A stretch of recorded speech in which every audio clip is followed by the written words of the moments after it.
Attention! This is a type of fertile terrain that is especially beneficial for Zoa growth. Interesting. How does fertile terrain come to be enriched? Your inquiry has no currently valid answer. I will create a corresponding objective in the research log.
Is this another Megazoa art?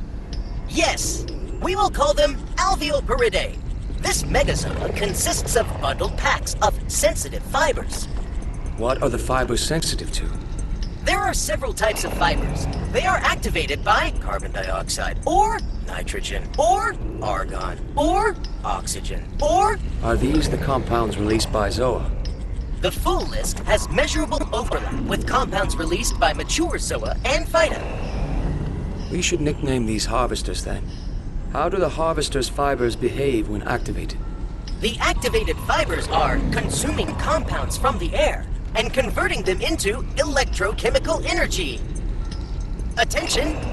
This Alveopyrus is not yet at its highest level of activation.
This Alveopyrus is currently at its highest activation level. Does that give you any additional data about its behavior? Scanning! This Alveopyrus produces a larger quantity of electrochemical energy than it requires for sustenance. What happens to this surplus electrochemical energy? It is transferred down the root-like organs to an unknown destination, deeper in the cave.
Alert! I have detected a transmission from another camera module, dispossessed by Octo. Here is the image. Thank you, Art. Do these appear to be life forms to you? No! They are composed of mineral matter. An exemplary life form is composed of organic matter. Rock formations in the shape of unknown life forms. I can see why Octo was interested. I would like to examine these up close. I have marked the source location on your map.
Alert!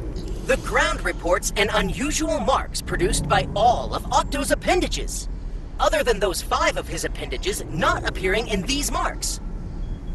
That is worrisome. Could it be that Octo has been damaged? How far can he proceed on just 3 limbs? His robot form would be capable of inefficient ground movement with 8 appendages, other than those 5 of his appendages not required for inefficient movement.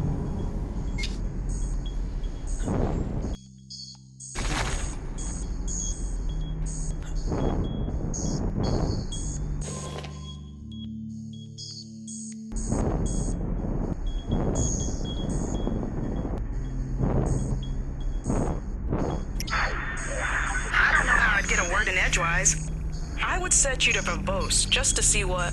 Hey, Liang? Where are you? Why is your signal coming out of the smoking crater that used to be the outpost? Hello, Amani. I have discovered a deep vertical shaft. It must channel my signal all the way up to the surface. Yeah, sure looks that way. Crazy. Whoa, what's this about Octo? We found more traces of Octo, but also evidence that his limbs were damaged. What? I really hope not. That's the absolute worst thing that could... Oh. No, I get it now. No, it's cool. Oh wow, this is great. Octo has a subroutine where he plants 3 feet and extends the other 5 limbs for long-range scanning. This shaft is a perfect place since it channels signal so well. I have discovered an unfactual observance. Octo's library includes less than 1 scanning subroutine, which... That Art, always so wacky. Who knows what he means when he talks, right? Back to Octo, there's only a couple of reasons he would scan like that. I wonder which one it is. I'm gonna look into it.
Before you go, Leon, I've been checking out all this data you collected. It's pretty crazy. There are many mysteries, yes. I may be starting to understand how Left Cavern works. Art says you like being alone, but if you ever feel like chatting about the cave or whatever, stand still for a moment at the top of this quartz peak. That's where reception is best. We don't have to chat, but I'd like to. I'm curious about what's going through your head.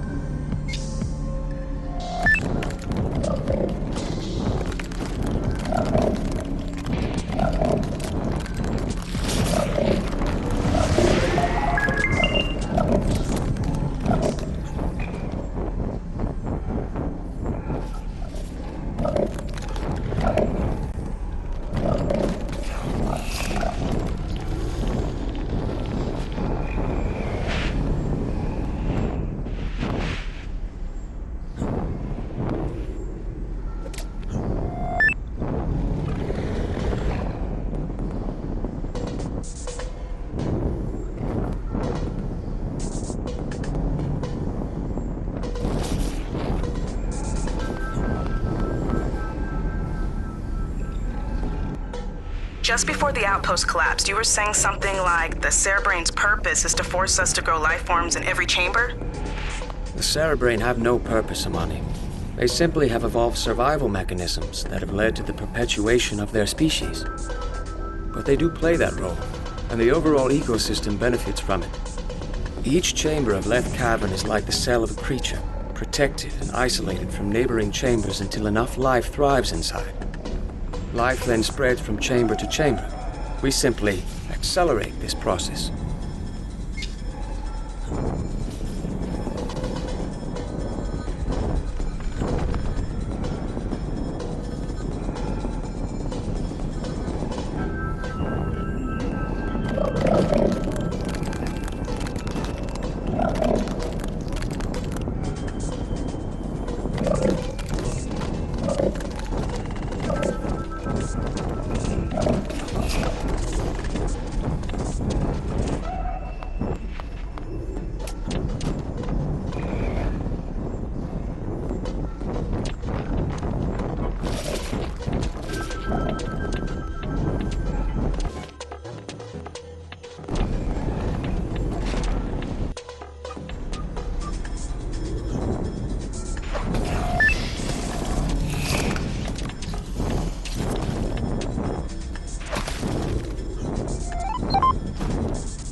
So, what about the harvesters? How do they fit into the left cavern ecosystem, do you think? It is puzzling. They seem symbiotic with the Cerebrain, gathering energy from the life that thrives inside each chamber. But I am not clear on what they do with this energy. Perhaps they are part of some larger life form? The Megazord perplex me. Only a fraction of their role can be observed at once. I hope for more clarity once we have found and researched every Megazord.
I'm sure you noticed that at a certain depth, the rock became a different type. Lots of new formations, too. Yes, it's similar to karst rocks on Earth. I'm struck by the fact that those stalactites could not have formed without millennia of flowing water. And the karst didn't appear until you got just below the former planetary surface. I'll tell you what I think. The Mars we know is covered with basalt, right? But underneath that, it's all like this. Layers of limestone, like on Earth, buried long ago by volcanic activity. So what I'm saying is this cave is from long, long ago. Like, billions of years old. You've gotten deep enough to see what Mars used to be like long before humans existed. Well, the underground of ancient Mars anyway. I guess we'll never know what it used to be like on the surface.